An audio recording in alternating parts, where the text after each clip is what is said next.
आपण बुलेटिनची सुरुवात करूया।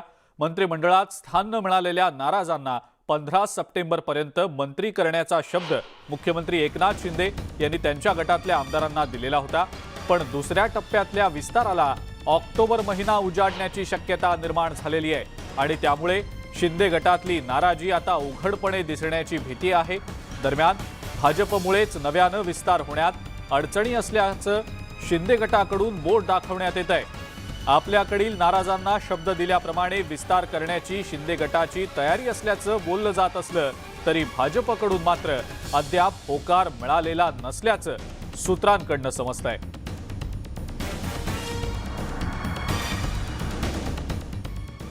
चाळीसही आमदारांना मंत्रिपदाचं गाजर दाखवण्यात आलेलं होतं, त्यामुळे मंत्रिमंडळाचा विस्तार कदापिही होणार नाही। जर तो करण्याचा प्रयत्न झाला तर हे 40ही आमदार एकमेकांच्या उरावर बसतील असा हल्लाबोल शिवसेनेचे नेते विनायक राऊत यांनी केलाय। विस्तार हा होणार नाही, अजून 6 महिने तर होईल असं मला वाटत नाही, कारण सगळ्या 40 लोकांना मंत्रिपदाची आमिषं दाखवलेली आहेत। त्यामुळे खूप मोठ्या पद्धतीने एकमेकाच्या उरावर बसण्याचे प्रकार काही दिवसामध्ये होतील। आजही पालकमंत्री जाहीर झालेले नाही आहेत।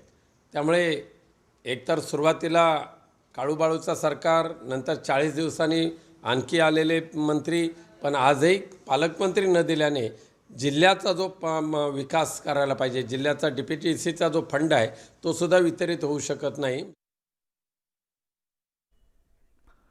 शिंदे गट शिवसेनेतून बाहेर पडल्यानंतर शिंदे गट आणि शिवसेनेत आरोप प्रत्यारोपांच्या फैरी झडतायत। शिवसेनेतल्या या दोन्ही गटांमध्ये वाद झडतायत। अशी राजकीय स्थिती असताना राज्याचे मुख्यमंत्री एकनाथ शिंदे यांनी शिवसेनेचे सचिव मिलिंद नार्वेकर यांच्या घरी जाऊन त्यांच्या गणपती बाप्पाचं दर्शन घेतलं। मिलिंद नार्वेकर हे उद्धव ठाकरे यांचे निकटवर्तीय म्हणून ओळखले जातात। विशेष म्हणजे शिंदे गट फुटून सुरतला गेल्यानंतर त्यांची मनधरणी करण्यासाठी मिलिंद नार्वेकर हे सुरतला गेलेले होते। राजकीय मतभेद जरी असले तरी गणपती दर्शनाच्या निमित्तानं या सगळ्या मतभेदांना तिलांजली देत मुख्यमंत्र्यांनी वेगळं उदाहरण घालून दिलेलं आहे। विशेष म्हणजे भाजपचे मुंबई अध्यक्ष आशिष शेलार यांनी सुद्धा मिलिंद नार्वेकर यांच्या घरी जाऊन बाप्पाचं दर्शन घेतलंय। मुख्यमंत्री शिंदे आणि आशिष शेलार यांनी मिलिंद नार्वेकर यांच्या घरी जाऊन गणपतीचं दर्शन घेतल्यानं विविध राजकीय अर्थ आता काढले जात आहेत।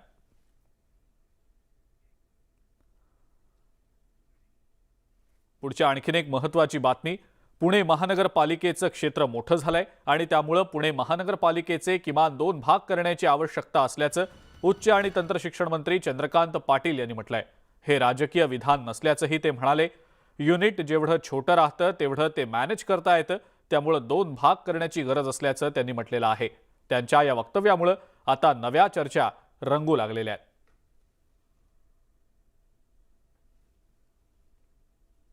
पुणे महानगरपालिकेचे आता किमान 2 भाग करण्याची आवश्यकता आहे। मी हे राजकीय भाषण करत नाही। शेवटी युनिट जेवढं छोटं होईल तेवढं ते मॅनेजेबल होतं। आज बघा, जी राज्य लहान आहेत, म्हणजे मी पुन्हा एकदा महाराष्ट्राच्या 2 आणि 3 राज्यांचा काही विषय मांडायला इथे आलो नाही, पुन्हा तो ती बातमी व्हायची। राज्य सरकार जर खरोखरच नियोजनबद्ध विकासासाठी पुणे पालिकेचं विभाजन करणार असेल तर आम्ही त्याचं स्वागतच करू, पण केवळ महानगरपालिका निवडणूक डोळ्यासमोर ठेवून पुणे महानगरपालिका विभाजनाचं विधान जर केलं जात असेल तर आम्ही या प्रसंगी आवाजही उठवू, असं राष्ट्रवादी काँग्रेसचे शहराध्यक्ष प्रशांत जगताप यांनी म्हटलंय। पुणेकरांना या ठिकाणी खोटा आमिष दाखवण्याचा प्रयत्न या ठिकाणी कोणाकडून होऊ नये अशी आमची भूमिका आहे। हे होत असताना महानगरपालिका म्हणून स्वतःच्या पक्षाचं निर्विवाद वर्चस्व मिळावं म्हणून ज्या ठिकाणी भाजप कमकुवत आहे तो भाग तोडून वेगळा करायचा आणि मग या ठिकाणी एक वेगळ्या पद्धतीने पुण्याला तोडण्याचा प्रयत्न करायचा, असा प्रयत्न झाल्यास राष्ट्रवादी काँग्रेस पार्टी या संदर्भात निश्चित आवाज उठवेल। पण एकूणच वाढतं पुणे आणि भविष्यातलं पुणे या दृष्टीने जर 2 महानगरपालिका होणार असतील आणि त्या नियोजनबद्ध होणार असतील तर त्याचं निश्चित आम्ही स्वागत करू। प्रदूषण नियंत्रण मंडळानं पंचगंगा नदी प्रदूषणाबाबत एक अनोखा निष्कर्ष काढलाय। कोल्हापूर महानगरपालिकेच्या वर्कशॉपमधली वाहनं धुतल्यामुळे पंचगंगा नदीचं प्रदूषण झाल्याचा निष्कर्ष काढत महानगरपालिकेला 2,20,00,000चा दंड ठोठावला गेलेला आहे। नदीतले मासे मृत्युमुखी पडण्यास सुभाष स्टोअर हे वर्कशॉप कारणीभूत असल्याचा ठपका प्रदूषण नियंत्रण मंडळानं ठेवलेला आहे। या सगळ्याला महानगरपालिका आता येत्या 2 दिवसात उत्तर देणार असल्याची ही माहिती मिळतेय। प्रदूषण नियंत्रण मंडळानं हा एक अनोखा निष्कर्ष काढल्यानंतर आता पालिकेला 2,20,00,000 रुपयांचा दंड ठोठावला गेलेला आहे।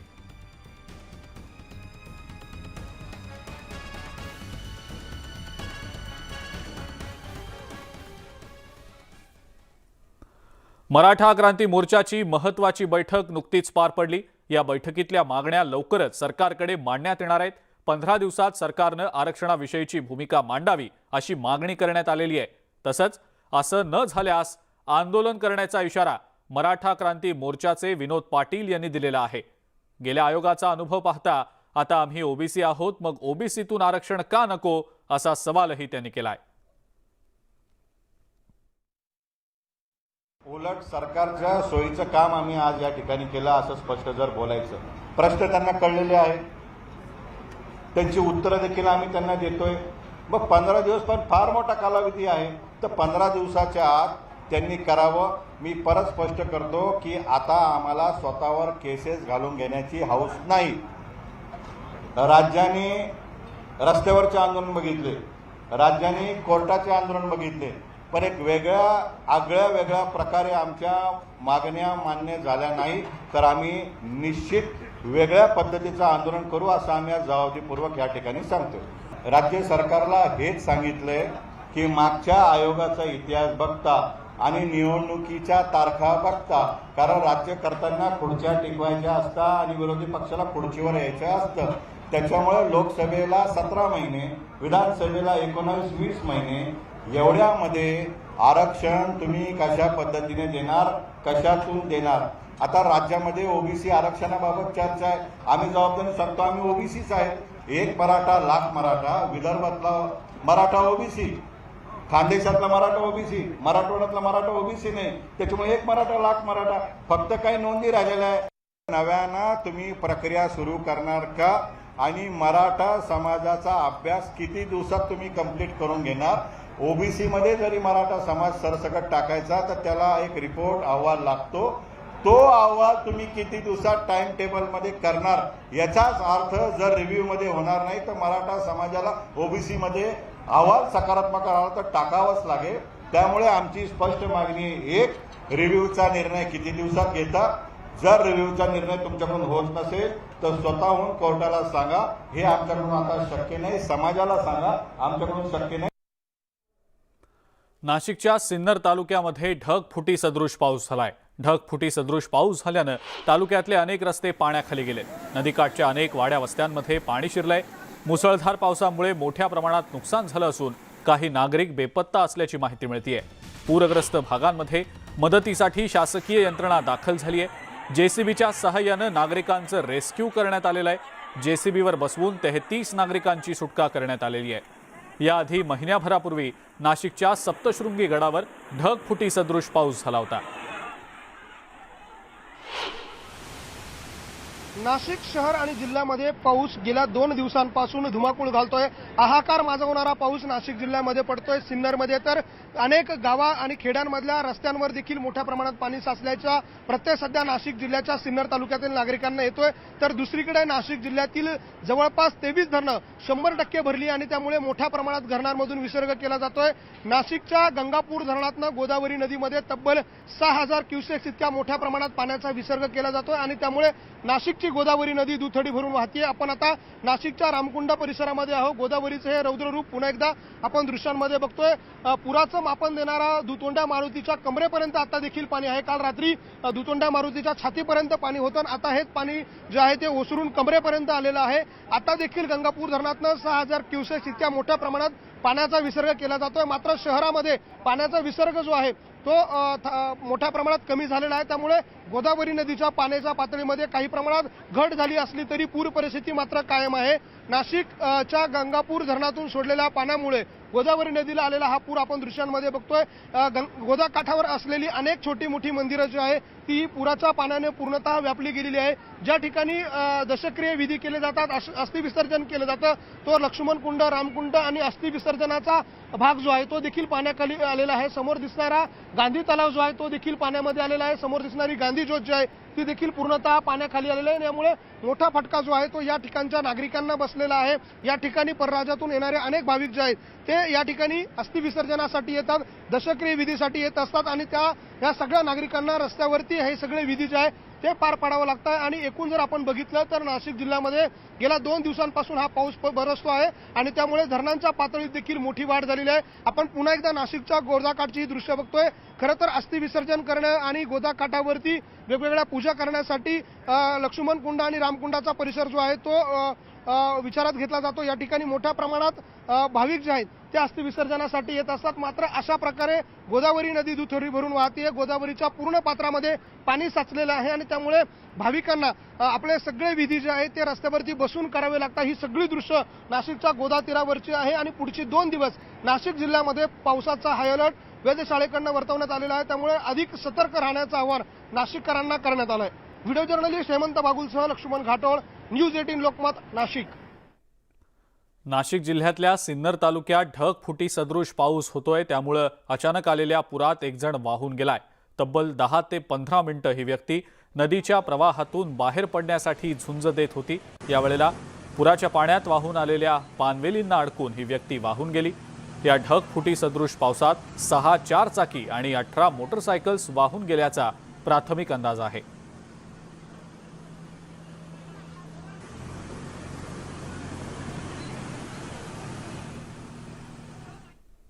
मॉन्सूनच्या शेवटच्या टप्प्यात या महिन्यामध्ये राज्यात बहुतांश भागांमध्ये सरासरीपेक्षा अधिक पावसाचा अंदाज वर्तवला गेलाय।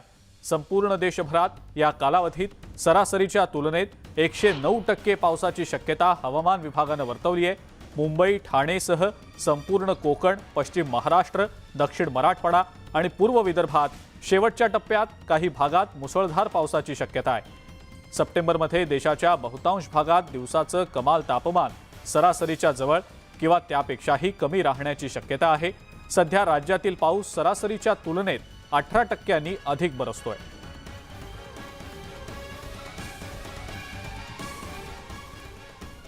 भारतीय नौदलाच्या ताफ्यात पहिली स्वदेशी विमानवाहू युद्धनौका INS विक्रांत आज दाखल होणार आहे। पंतप्रधान नरेंद्र मोदी स्वतः ही विमानवाहू नौका नौदलाच्या सेवेसाठी सुपूर्द करतील। या विमानवाहू नौकेचा नौदलात समावेश झाल्यानं भारत स्वतःची विमानवाहू युद्धनौका तयार करण्याची क्षमता असलेल्या देशांच्या निवडक यादीत सामील होणार आहे। विक्रांतच्या बांधणीसाठी लागणारं युद्धनौकेचं स्टील भारतीय पोलाद प्राधिकरणानं तयार केलंय। ही युद्धनौका एका वेळेला 30 विमानं वाहून नेऊ शकते। INS विक्रांतची वैशिष्ट्ये नेमकी काय पाहूया। विक्रांतवर 30 विमानं वाहून नेली जाऊ शकतात।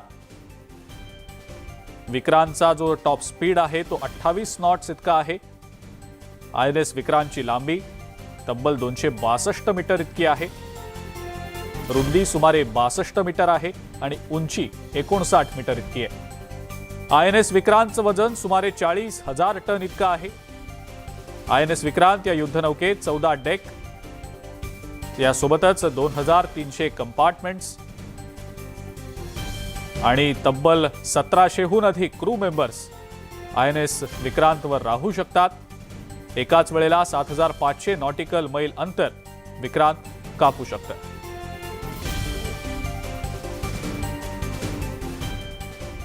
मुंबईतल्या मुंबादेवी परिसरात गणपतीचा मंडप उभारण्यावरनं एका महिलेला मारहाण करण्यात आल्याचा व्हिडिओ सध्या व्हायरल होतोय। या मारहाण प्रकरणी मनसे विभाग प्रमुख विनोद अर्गिले विरोधात नागपाडा पोलिसांनी गुन्हा दाखल केला असून विनोद अर्गिले, राजू अर्गिले, सतीश लाड या 3 जणांना अटक करण्यात आलेली आहे। मुंबादेवी परिसरात गणपतीचा मंडप उभारण्यावरनं एका महिलेला विनोद अर्गिले यांच्याकडनं 2 दिवसांपूर्वी मारहाण झालेली होती। या प्रकरणी या महिलेनं पोलिसात तक्रार दाखल केली होती।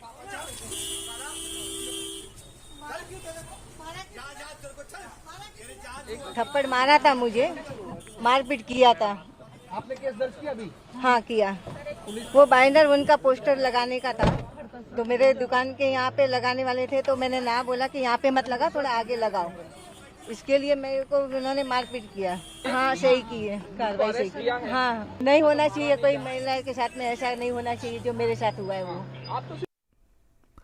न्यूज 18 लोकमतच्या कार्यालयातही गणेशोत्सवाचा मोठा उत्साह पाहायला मिळतोय।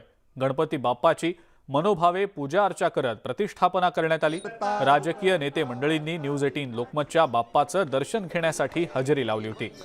गणेश चतुर्थीच्या दिवशी राज्यपाल भगतसिंह कोश्यारी यांनी बाप्पाचं दर्शन घेत विधिवत पूजा केली, तर ग्रामविकास मंत्री गिरीश महाजन, भाजपच्या नेत्या पंकजा मुंडे, केंद्रीय ग्रामविकास राज्यमंत्री कपिल पाटील यांनी सुद्धा बाप्पाची पूजा करत दर्शन घेतलं।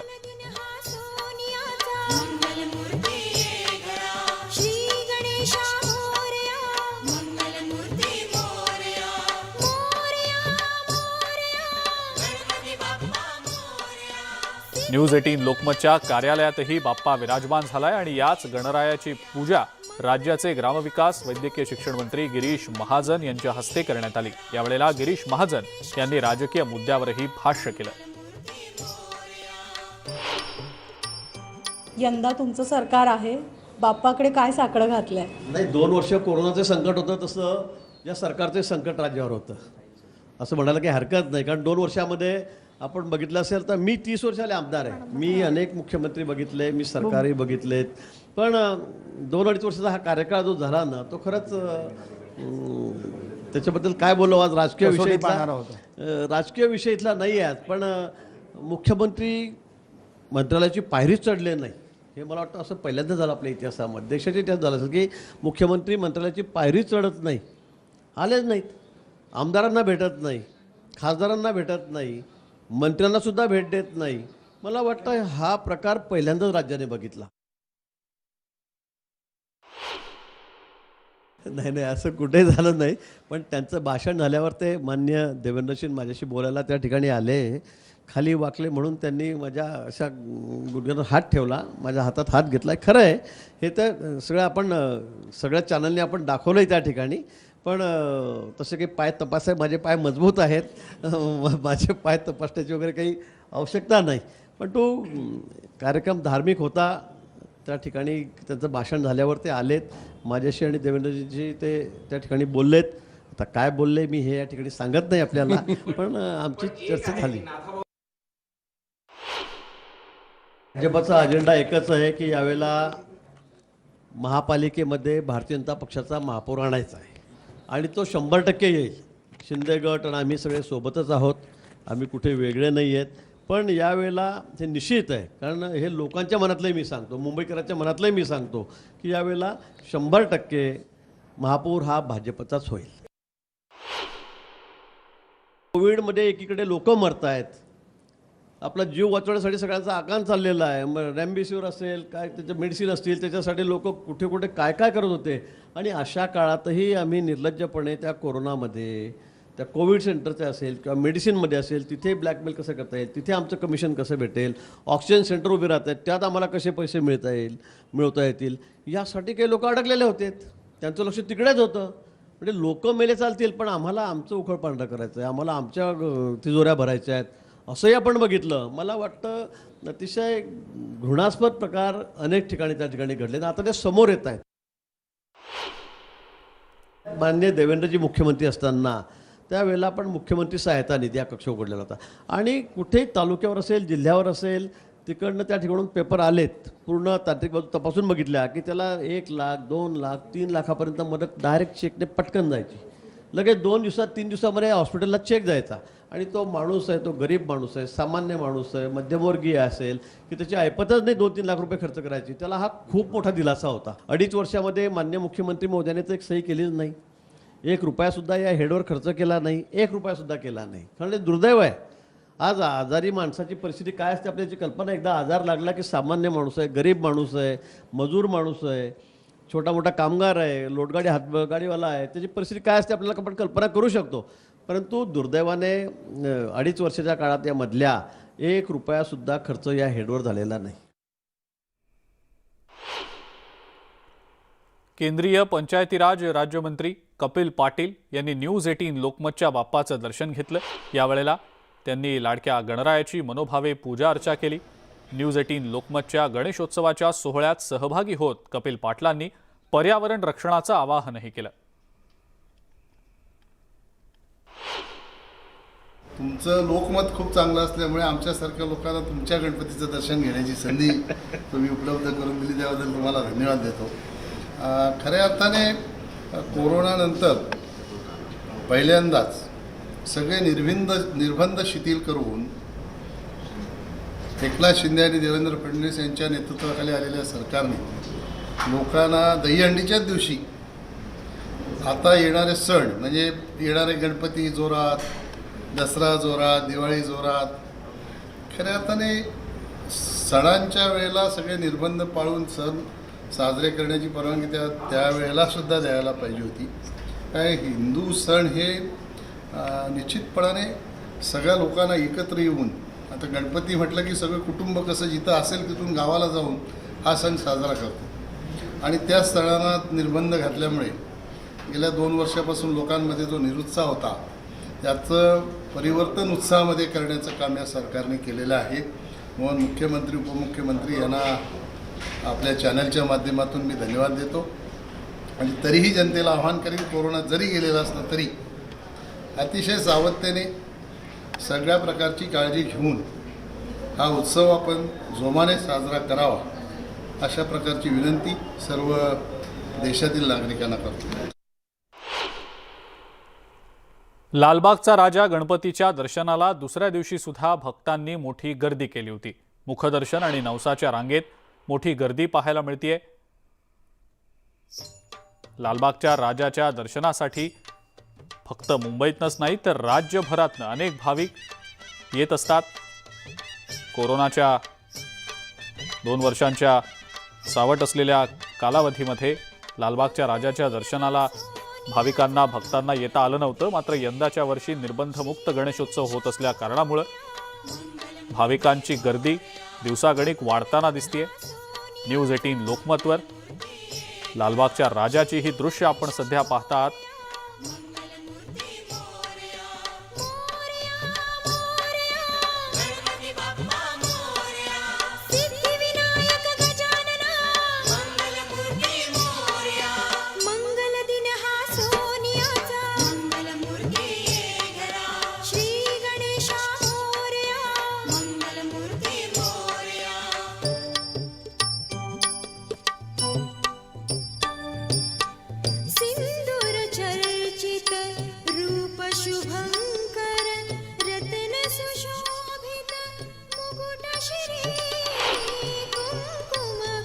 रिलायन्स उद्योग समूहाचे अध्यक्ष मुकेश अंबानी यांच्या घरीही गणरायाची प्रतिष्ठापना करण्यात आलेली होती। 1.5 दिवसांच्या बाप्पाला मनोभावे पूजा अर्चा करून निरोप दिला गेला।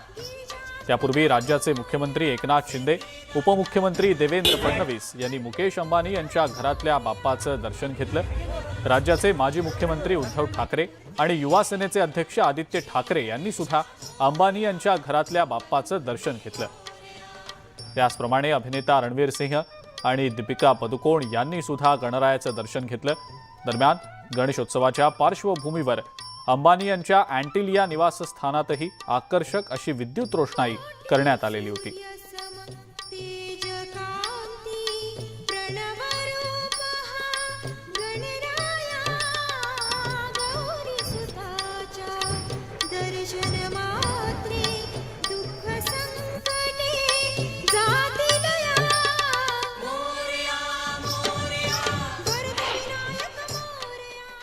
आणि यासोबतच सकाळच्या बातम्यांमध्ये वेळ झाली इथंच थांबण्याची। ताज्या बातम्या आणि अपडेट्ससाठी बघत राहा फक्त न्यूज 18 लोकमत।